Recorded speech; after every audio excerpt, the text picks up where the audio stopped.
न खुद से फॉर्म भरा, न पुलिस भर्ती की परीक्षा में बैठा, फिर भी मिली ज्वाइनिंग। 2 साल तक लेते रहे ट्रेनिंग। एक नहीं, राजस्थान के 50 दरोगा निकले टोपीबाज। नरेश बिश्नोई ने खोले राज। कैसे करवाया इतना बड़ा खेल? यूपी में पेपर लीक, राजस्थान में पूरा ट्रेनिंग सेंटर ही हुआ लीक। सीएम ने सुना तो गुस्से में डीजीपी को दिया आदेश। तारीख 4 मार्च 2024, दिन सोमवार। स्पेशल ऑपरेशंस ग्रुप की एक टीम राजस्थान पुलिस एकेडमी पहुंचती है। उतरते ही पुलिस के जवान ट्रेनिंग ले रहे लड़कों की तरफ भागते हैं। महिला जवान महिला ट्रेनियों को पकड़कर पूछताछ करती है। उस दौरान कुछ लोग भागने में भी कामयाब हो जाते हैं। ऐसा लगता है कि यह पुलिस सेंटर नहीं बल्कि आरोपियों का ठिकाना हो।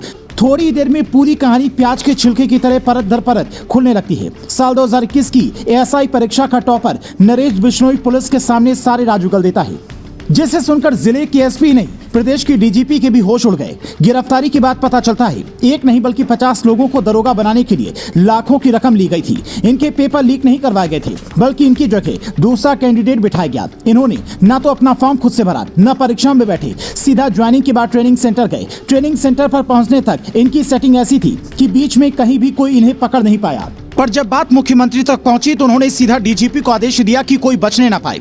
पर तब तक काफी देर हो चुकी थी। जब ट्रेनिंग सेंटर में एसओजी की टीम पहुंची तो कुछ ही लोगों को ही गिरफ्तार कर पाई, बाकी भाग गए।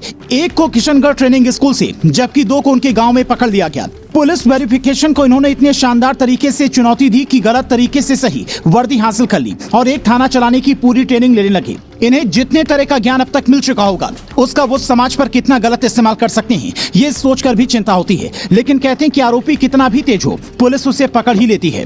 इनका भी पूरा खेल एक गलती ने खोल दिया। ऐसे ही वर्दी हासिल करने वाली एक ट्रेनी महिला एएसआई ने कुछ समय पहले एक ऐसे ट्रेनी एएसआई से बहस कर ली थी जो मेरिट के दम पर यहाँ पर पहुंचा था, और फिर उसकी पोल खोली तो उसे जेल जाना पड़ा। उसके बाद पुलिस ने दूसरे केस में एक ऐसे आरोपी को पकड़ा जो परीक्षाओं में डमी कैंडिडेट बिठाता था। उसकी पहुंच इतनी तगड़ी थी कि कोई उन मुन्ना भाइयों को पकड़ नहीं पाता था। पर सीएम साहब ने जब ये सुना तो सीधा डीजीपी को बुलाकर आदेश दिया कि किसी भी कीमत पर कोई भी आरोपी छूटना नहीं चाहिए। ये भी इत्तेफाक था कि इधर योगी सरकार ने यूपी पुलिस भर्ती बोर्ड की अध्यक्ष रेणुका मिश्रा को पद से हटाया। उधर राजस्थान में पूरी ट्रेनिंग सेंटर लीक होने की खबर सामने आ गई। मतलब हर प्रदेश की हालत खराब है। पहले तो नौकरी लगना मुश्किल है, पेपर लीक की चिंता अभ्यर्थियों को हर वक्त सताती रहती है। उसके बाद अगर पेपर सही से हो भी गया तो इस बात की चिंता हमेशा होती है कि आखिर इतना पढ़ने के बाद भी हमारा सिलेक्शन क्यों नहीं हुआ। तो आपका सिलेक्शन होगा कैसे जब मुन्ना भाइयों के पास पहले से ही सवाल पहुंच जाएंगे और वो खुद जाकर एग्जाम में सारे जवाब सही लिख कर आ जाएंगे। तो फिर आपका पुलिस वाला सपना कैसे पूरा होगा?